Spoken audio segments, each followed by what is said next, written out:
प्रधानमंत्री मोदी पर राहुल गांधी का विवादित बयान। राहुल गांधी ने प्रधानमंत्री मोदी को गद्दार कहा। आपको बता दें कि राहुल गांधी की तरफ से यह बहुत ही बड़ा बयान दिया गया है। लोकसभा में नेता प्रतिपक्ष राहुल गांधी, उनकी तरफ से यह बड़ा और बहुत ही विवादित बयान दिया गया है।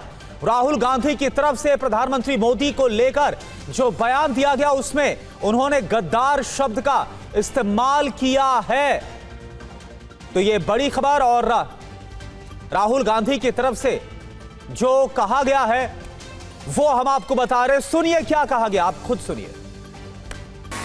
जब ये आरएसएस से कार्यकर्ता आपके सामने आएंगे, नरेंद्र मोदी की बात करेंगे, अमित शाह की बात करेंगे, उनसे आप सामने उनको कहो कि आपका प्रधानमंत्री गद्दार है, आपका होम मिनिस्टर गद्दार है, आपका संगठन गद्दार है, आपने हिंदुस्तान को बेचने का काम किया है, आपने हमारे संगठन, आपने हमारे संविधान पर आक्रमण किया है, आपने अंबेडकर जी पर आक्रमण किया है, आपने वीरापासी जी पर आक्रमण किया है, आपने गांधी जी पर आक्रमण किया है। खुल के उनसे कहिए। तो अपने आप में ये बहुत बड़ी खबर, प्रधानमंत्री नरेंद्र मोदी पर बेहद विवादित बयान राहुल गांधी की तरफ से। राहुल गांधी 2 दिनों के रायबरेली दौरे पर हैं और आज दौरे का दूसरा दिन, और इस दौरान प्रधानमंत्री मोदी को गद्दार कह के संबोधित किया है। बीजेपी आरएसएस के लोग गद्दार हैं, ये कहना है राहुल गांधी का। प्रधानमंत्री मोदी पर भी राहुल गांधी ने विवादित बयान दिया है। एक जनसभा के दौरान मंच से राहुल गांधी अपने भाषण में बीजेपी और आरएसएस को गद्दार कहते नजर आए। इसके साथ साथ प्रधानमंत्री नरेंद्र मोदी और गृह मंत्री अमित शाह पर भी उन्होंने ये विवादित बयान दिया है। तो उस बयान को आपने सुना, जिसके बाद अब इस पूरे मामले में विवाद बढ़ता नजर आ रहा है। तो अभी हमने आपको सुनाया, और देखिए बयान कहां पर दिया। यूपी के रायबरेली में दरअसल जनसभा को संबोधित कर रहे थे राहुल गांधी, जो कि रायबरेली के दौरे पर हैं। उन्होंने प्रधानमंत्री और गृह मंत्री को लेकर क्या कहा, किन शब्दों का इस्तेमाल किया, यह सुनिए आप एक बार फिर से। जब ये आरएसएस से कार्यकर्ता आपके सामने आएंगे, नरेंद्र मोदी की बात करेंगे, अमित शाह की बात करेंगे, उनसे आप सामने उनको कहो कि आपका प्रधानमंत्री गद्दार है, आपका होम मिनिस्टर गद्दार है, आपका संगठन गद्दार है, आपने हिंदुस्तान को बेचने का काम किया है, आपने हमारे संगठन, आपने हमारे संविधान पर आक्रमण किया है, आपने अंबेडकर जी पर आक्रमण किया है, आपने वीरापासी जी पर आक्रमण किया है, आपने गांधी जी पर आक्रमण किया है। खुल के उनसे कहिए। तो राहुल गांधी का वो बयान सुना जो बहुत ज्यादा विवादित है। आज रायबरेली दौरे के दूसरे दिन राहुल गांधी मंच से जनसभा को संबोधित कर रहे थे, अपने संसदीय क्षेत्र के दौरे पर पहुंचे हुए हैं, और वहां पर किस तरह से बीजेपी पर उन्होंने आरोप लगाया है। राहुल गांधी ने आरोप लगाया कि बीजेपी ने देश को बेचने का काम किया है। बीजेपी आरएसएस पर गंभीर आरोप, देश के प्रधानमंत्री, देश के गृह मंत्री पर गंभीर आरोप, और इस दौरान उन्होंने विवादित बयान दिया, पीएम मोदी को गद्दार कह के संबोधित किया है, और जिसके बाद यह विवाद अब बढ़ता नजर आ रहा है। बीजेपी और आरएसएस के लोग गद्दार हैं। राहुल गांधी ने बेहद गंभीर और विवादित बयान उत्तर प्रदेश के रायबरेली दौरे के दौरान दिया है, और वो बयान भी हम आपको लगातार सुना रहे हैं। ये देखिए आप, जो संविधान की एक जो कॉपी लेकर अक्सर हमने देखा है कि किस तरीके से जो राहुल गांधी है वो कई बार मंच से इस तरह से जो कॉपी है वो दिखा चुके हैं, और बीजेपी पर हमलावर रहे। आनंद पांडे इस वक्त हमारे साथ जुड़े हुए हैं, लेकिन इस बार ये बहुत ही कहा जाए जो जिस तरीके से बयान दिया गया, बहुत ही विवादित शब्दों का इस्तेमाल कर लिया गया।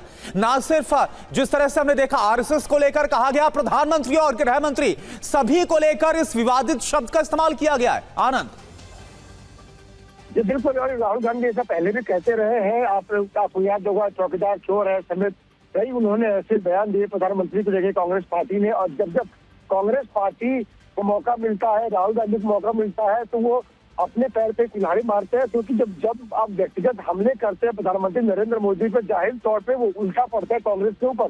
और बार बार कांग्रेस पार्टी को लेकर बीजेपी यही आगाह करती रही है कि आप न सिर्फ नरेंद्र मोदी बीजेपी के प्रधानमंत्री है, बल्कि कांग्रेस के प्रधानमंत्री, बल्कि वो इस देश के प्रधानमंत्री हो, किसी पार्टी के नेता नहीं है, बल्कि वो देश के प्रधानमंत्री। और ऐसे में आप देश के प्रधानमंत्री को लेकर ऐसे शब्दों का अगर प्रयोग करते हैं तो जाहिर तौर पर ये आपका जो वार है उल्टा पड़ेगा। और जब जब ऐसे मौके आए हैं कांग्रेस पार्टी को लेकर बीजेपी ने इसको इश्यू बनाया है और उम्मीद है कि आपसे कुछ देर में बीजेपी की तरफ से भी ऑफिशियल रिएक्शन इसके ऊपर आएगा। लेकिन ये जरूर है कि प्रधानमंत्री को लेकर, आरएसएस को लेकर। ठीक है आनंद, आपको रोकना चाहेंगे। हमारे साथ बीजेपी के प्रवक्ता प्रदीप भंडारी जुड़ गए हैं।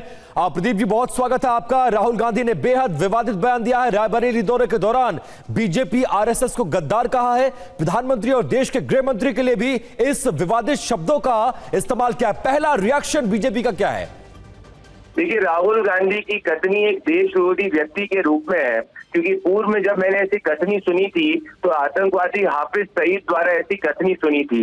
इससे स्पष्ट होता है कि राहुल गांधी कोई पॉलिटिकल ओपोनेंट नहीं है, परंतु जब पूर्व में राहुल गांधी ने कहा था कि वो इंडियन स्टेट और इंडियन लोकतंत्र के खिलाफ लड़ना चाहते हैं, आज देश के 140 करोड़ देशवासियों द्वारा चुने गए प्रधानमंत्री को गद्दार कहकर राहुल गांधी ने भारतीयों को गद्दार कहा है और स्पष्ट कर दिया है कि उनकी मानसिकता वही है जो एक समय में नक्सली और अर्बन नक्सली की होती थी, जो इंडियन स्टेट द्वारा चुने गए प्रधानमंत्री को गद्दार कहते हैं और जो हाथ में बंदूक उठाते हैं उनका महिमा मंडन करते हैं। बहुत शुक्रिया प्रदीप जी इस जानकारी के। प्रदीप भंडारी, बीजेपी के प्रवक्ता, जो राहुल गांधी के बयान पर अपना रुख साफ कर रहे थे और इस बयान को कंडेम करते नजर आए।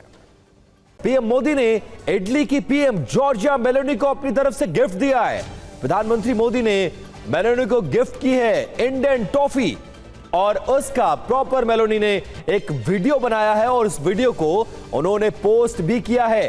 भारत में बहुत पुरानी और बहुत चर्चित टॉफी है करुणा, ये मेलोडी बचपन से लोग खाते आए और वो मेलोडी टॉफी को आज प्रधानमंत्री नरेंद्र मोदी ने मेलोनी को गिफ्ट किया है और उसका वीडियो आपके सामने। बिल्कुल, और आपको याद होगा जिस तरह से विपिन की पिछली बार जो दौरा था तो बाकायदा हैशटैग जो मेलोडी है, जो खुद जॉर्जिया मेलोनी की तरफ से ट्वीट किया गया था, पोस्ट किया गया था, वो बहुत चर्चा में रहा। और इस बार हम क्या देख पा रहे हैं, ये देखिए मेलोडी टॉफी और प्रधानमंत्री मोदी और जॉर्जिया मेलोनी, इटली की प्रधानमंत्री, दोनों ने हाथ में इसको लिया हुआ है और ये बहुत ही खास तस्वीरें निकल कर आई हैं। अब देखिए पीएम मोदी के गिफ्ट देने के बाद इटली की पीएम मेलोनी ने क्या कुछ कहा है, जरा वो सुनिए आप पहले।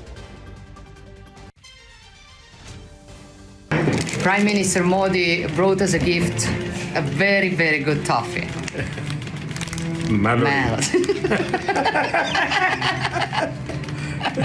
Prime Minister Modi brought us a gift, a very, very good toffee.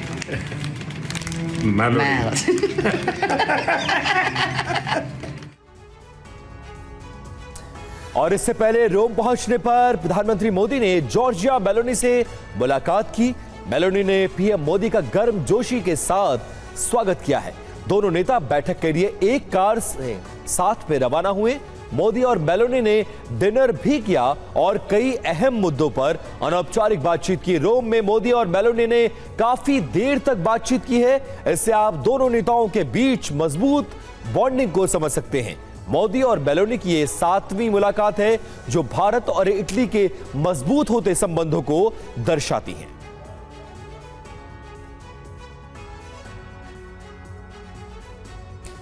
और देखिए प्रधानमंत्री के इटली दौरे को लेकर एक और बड़ी खबर। पीएम मोदी और मेलोनी ने करीब 2000 साल पुराने ऐतिहासिक कॉलिसियम का दौरा भी किया। वो तस्वीरें भी आपको दिखाते हैं। और इस कॉलिसियम में मेलोनी ने प्रधानमंत्री मोदी के साथ सेल्फी भी ली है। ये देखिए रात के वक्त गए हैं और यहां पर आपको इटली का डेलीगेशन भी नजर आ रहा है, उनसे मुलाकात करवाई गई है और साथ में सेल्फी भी ली है। कॉलिसियम रोम में स्थित एम्फी थिएटर है। दुनिया के नए जो 7 अजूबे हैं इनमें से शामिल है यह ऐतिहासिक इमारत। रोमन वास्तुकला और इंजीनियरिंग का बेहतरीन अद्भुत नमूना है। इस कॉलिसियम का निर्माण किंग वेस्पाशियन द्वारा 70-72 ईस्वी के बीच शुरू किया गया था।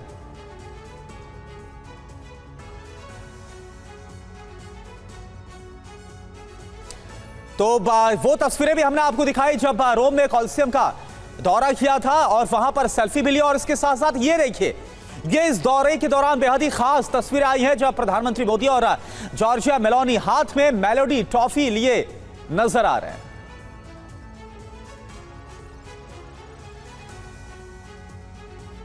और पीएम मोदी मेलोनी में आज होगी द्विपक्षीय वार्ता। दोनों के बीच व्यापार, निवेश और टेक्नोलॉजी पर बात हो सकती है। इंडो पैसिफिक सुरक्षा, एनर्जी सिक्योरिटी और ग्लोबल सप्लाई चेन पर भी बातचीत संभव है।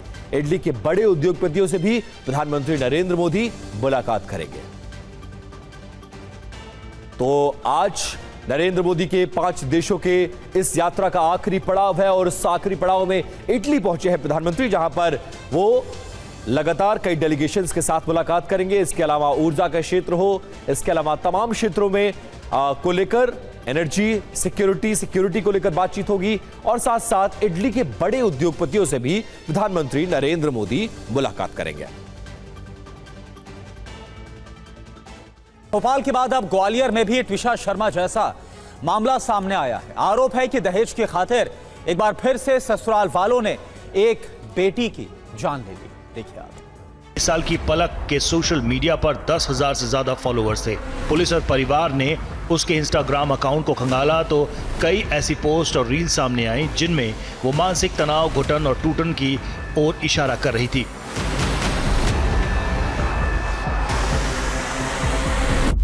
पुलिस जांच में ये बात भी सामने आई कि मौत से पहले पलक ने 3 दिन तक खाना नहीं खाया था। परिवार और करीबियों के अनुसार उसने अंतिम दिनों में अपने पिता और भाई को फोन कर बताया था कि वो ससुराल में बेहद परेशान है। वो गोलेगमंद क्षेत्र के रहने वाली थी। इसकी ससुराल सुरैयापुरा जो मुरार थाने पड़ता है, वहाँ इसकी ससुराल थी। ये इंस्टाग्राम और अन्य सोशल मीडिया साइट्स पे भी एक्टिव रहती थी। अभी जो मर्ग जांच की गई है सीएसपी मुरार द्वारा, उसमें ये स्पष्ट हुआ है कि इसको दहेज के लिए प्रताड़ित करते थे, ब्रेजा गाड़ी की मांग करते थे और अन्य पारिवारिक कलह भी था। अभी पीएम रिपोर्ट अभी प्राप्त नहीं हुई है। जैसे पीएम प्राप्त होगी इसमें कार्रवाई की जाएगी। परिवार का दावा है कि अस्पताल में पलक के गले, पैर और शरीर के दूसरे हिस्सों पर चोट के निशान मिले थे। उन्होंने आशंका जताई है कि मौत से पहले पलक ने खुद को बचाने के लिए संघर्ष किया होगा। ये आत्महत्या नहीं बल्कि सुनियोजित हत्या है।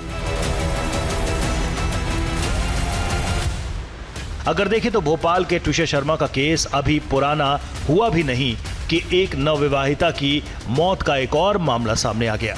लड़की के घर वालों ने ससुराल पक्ष पर दहेज के लिए प्रताड़ित करने और हत्या का आरोप लगाया है, जबकि ससुराल वालों का कहना है कि उसने आत्महत्या की है। घटना के बाद इलाके में तनाव का माहौल बन गया है और परिवार वाले निष्पक्ष जांच की मांग कर रहे हैं। पुलिस ने मामले में जांच शुरू कर दी है क्योंकि शादी को 1 साल भी नहीं हुए थे। पुलिस और परिवार से मिली जानकारी के अनुसार पलक रजक की शादी 14 अप्रैल 2025 को अमित रजक से हुई थी, जो एयरफोर्स में आउटसोर्स कर्मचारी बताया जा रहा है। लड़की के परिवार का आरोप है कि शादी में उन्होंने सोना, चांदी, मोटरसाइकिल और दूसरे सामान दिए थे, लेकिन इसके बावजूद ससुराल वाले लगातार कार और सोने की चेन की मांग कर रहे थे। और ट्विशा शर्मा की मौत को लेकर परिजनों ने शक जताया था कि उनकी बेटी ने सुसाइड नहीं किया बल्कि उसकी हत्या की गई थी। वहीं अब पोस्टमार्टम रिपोर्ट में चौंकाने वाला सच सामने आया है। यह रिपोर्ट देखिए।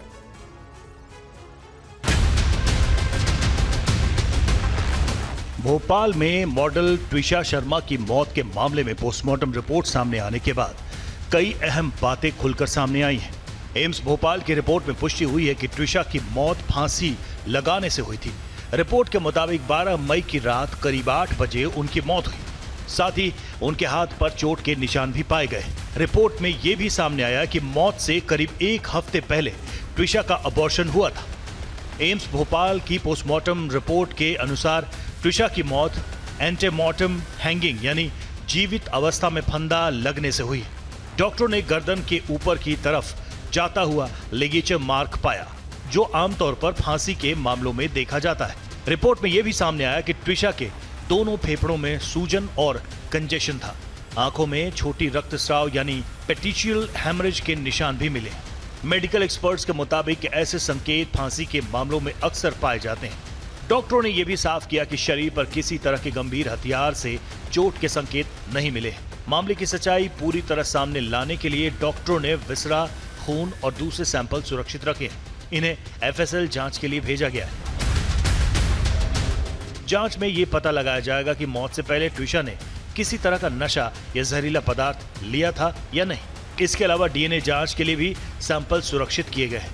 पुलिस का कहना है कि एफएसएल रिपोर्ट आने के बाद जांच में और कई बातें साफ हो सकती हैं। इन सभी चीज़ों को लेकर डिटेल में क्वेरी की गई है हमसे प्रशासन से, तो क्वेरी में ही वो अपने इन सब चीज़ें शामिल हो जाती है तो उसमें जवाब देते हैं। मामला अभी अंडर इन्वेस्टिगेशन है, तो अभी फिलहाल किसी निष्कर्ष पर अभी नहीं पहुंचा जा सकता। अभी तो पूरा इन्वेस्टिगेशन और हर बिंदु पर, हर तथ्य पर जांच की जाएगी। घर को लेकर अभिषेक बनर्जी को नोटिस पर टीएमसी का बीजेपी पर हमला। टीएमसी कर रही है बड़े प्रदर्शन की तैयारी। अब इस पूरे मामले को लेकर कल ममता बनर्जी की अगुवाई में प्रदर्शन भी होगा। दरअसल आपको बता दें कि नगर निगम ने दिया है बुलडोजर एक्शन का नोटिस अभिषेक बनर्जी के खिलाफ। अभिषेक बनर्जी के घर को नोटिस दिया गया है। क्या बुलडोजर कार्रवाई होगी और अब इसको लेकर टीएमसी की तरफ से प्रदर्शन की तैयारी।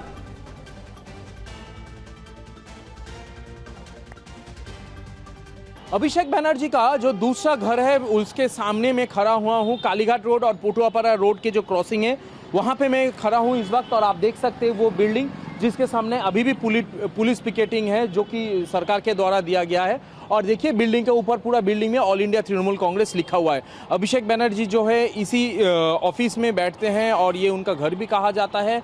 एक शांति निकेतन बिल्डिंग है जो कि घर है और दूसरा ये घर है।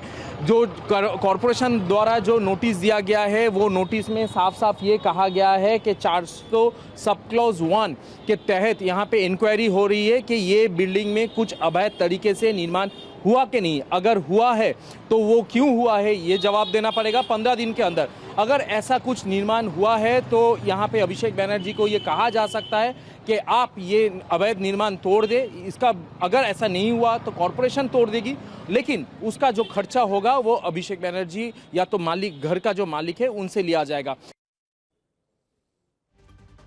और सीधे रविशंकर दत्ता का रुख कर लेते हैं। कोलकाता से हमारे साथ लाइव जुड़ गए रविशंकर। अभिषेक बनर्जी एक बार फिर से विवादों में है। एक तरफ तमाम उनकी संपत्तियों को लेकर नोटिस और उसकी पूरी लिस्ट मीडिया में जारी की गई है, और अब विवाद यह है कि इन तमाम नोटिस को लेकर ममता बनर्जी एक बड़े प्रदर्शन की तैयारी में। कैसा है यह पूरा विवाद और आगे क्या कुछ कर रही है टीएमसी इसको लेकर? देखिए 4 तारीख को जब रिजल्ट निकला है उसके बाद ये तृणमूल कांग्रेस का पहला प्रदर्शन होगा जहां पे प्रोटेस्ट होंगे। आज ऑलरेडी जो तृणमूल कांग्रेस के विधायक है वो असेंबली के अंदर प्रोटेस्ट कर रहे हैं बुलडोज़र एक्शन को लेके।